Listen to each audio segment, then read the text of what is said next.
I wanted to talk about the impact that one filmmaker has had on my movie career as a filmmaker, as a director, and that's Sean Baker. You might have heard of him, you might not have, but he won the Oscars this year. I believe he won for Best Director, Best Picture.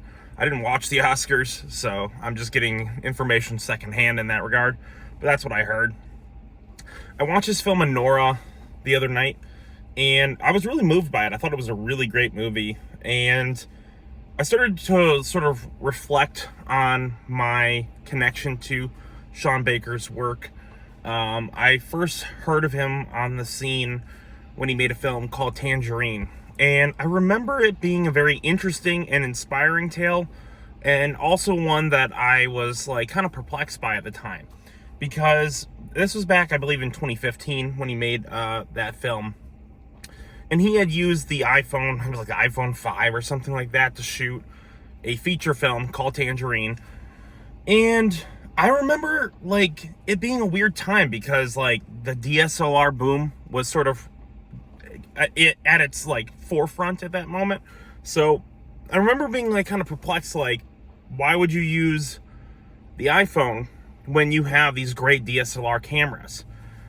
And it's only been since the 10 years have passed how much influence that film and that director has had over my career. Like, in the last 2 years, I've probably shot just as many films on my iPhone as I've shot on DSLRs or cinema cameras.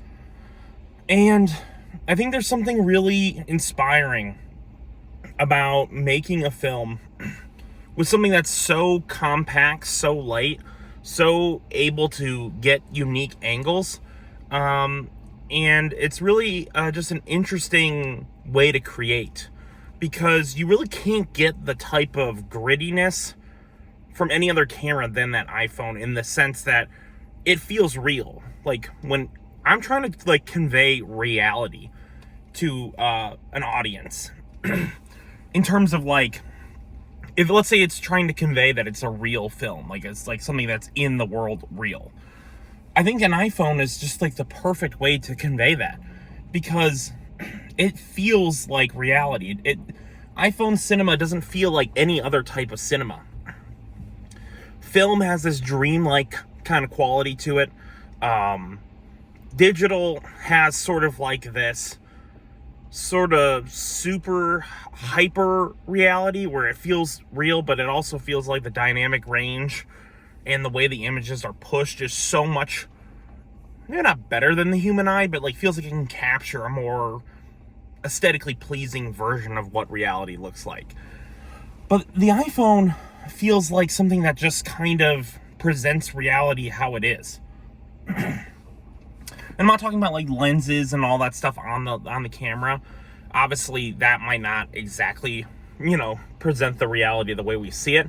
But I do feel like from the inundation of, YouTube Shorts, YouTube videos, TikToks, we kind of see TikTok and YouTube users using their iPhone. And that is kind of how we see a lot of reality, through the lens of the iPhone screen or an Android screen or whatever.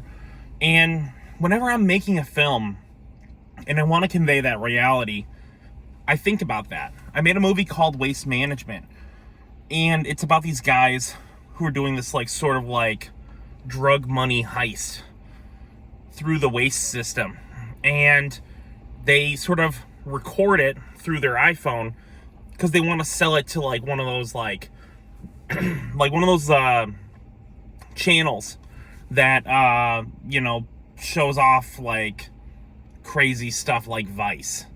And I think that's really interesting, because I think beforehand you would probably assume like, okay, it would be best to shoot that like on a Red or a DSLR, and you have someone on a shoulder rig. But I don't know, I like the idea that these guys in this film, they wanted to record it themselves and sell it, because I feel like that feels like something that some dumbass would do in real life. So that was really interesting. I had a lot of fun making that film, and I really think that Sean Baker directly inspired that type of movie. And I think we're at a point now where, creatively speaking, the technology has never been better. Like, you've never had a better time to jump in and create stuff than right now. Literally, you have the technology at your fingertips to record, do audio, do visual effects, get it out to your audience, create something special, all at your fingertips. And it's never been easier, and it's never been harder. And I was watching an interview with him and Brady, I think it's Corbet, I think that's how you say it, who was also a filmmaker who inspired me very early on, because I saw a film, I cannot remember what it was called. It was called Karaoke. It's a short film he made, and a beautiful short film. You should check it out. I was listening to their conversation, and it's just really interesting, the perspective that they have on these type of movies. Shooting them, on iPhone, I think is something that, like, it's never going to be the thing that's going to make your film stand out. Like, there are so many films shot on iPhone now, but I don't think a lot of people have used the aesthetic the right way. And like with my film, Waste Management, I really tried to build in a unique aesthetic to the movie. But like when you see like Sean Baker's work, he was working with like an iPhone 5. That does not shoot good quality video. Really doesn't. And he's still able to give it a unique aesthetic, a unique look. Whether you like it or you hate it, it still was a look. And I think that's one thing that a lot of people don't utilize. They have the good gear, they have the good equipment, they have the ability to draw in an audience by just the quality of gear they have. But they don't try to make it unique. They don't try to put a good story to it. They don't try to, create an aesthetic. When I think of good movies with good aesthetics, I think of like a movie like Drive. Like, that's an aesthetic. Is it an aesthetic that's easy to achieve? No, it is not an easy to achieve aesthetic.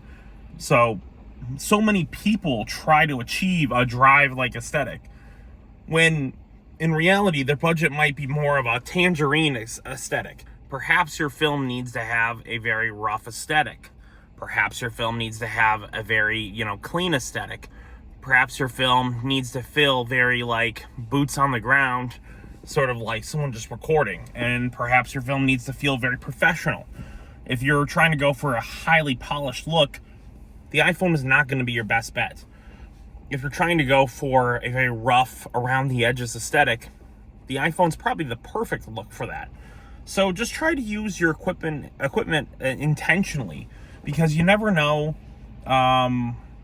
who's going to see your work. And I do think that if people do, start watching your work, when you start putting it out there, it might be a director like Sean Baker. I feel like these type of directors do scour through the internet to see, what kind of projects are out there. So, I don't know. I just thought this whole topic discussion of Sean Baker was something relevant right now. And I love his work.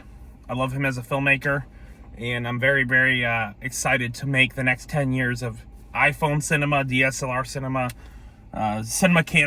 camera cinema. But, in general, I'm going to be making movies. So, give it a go one. Subscribe. Peace.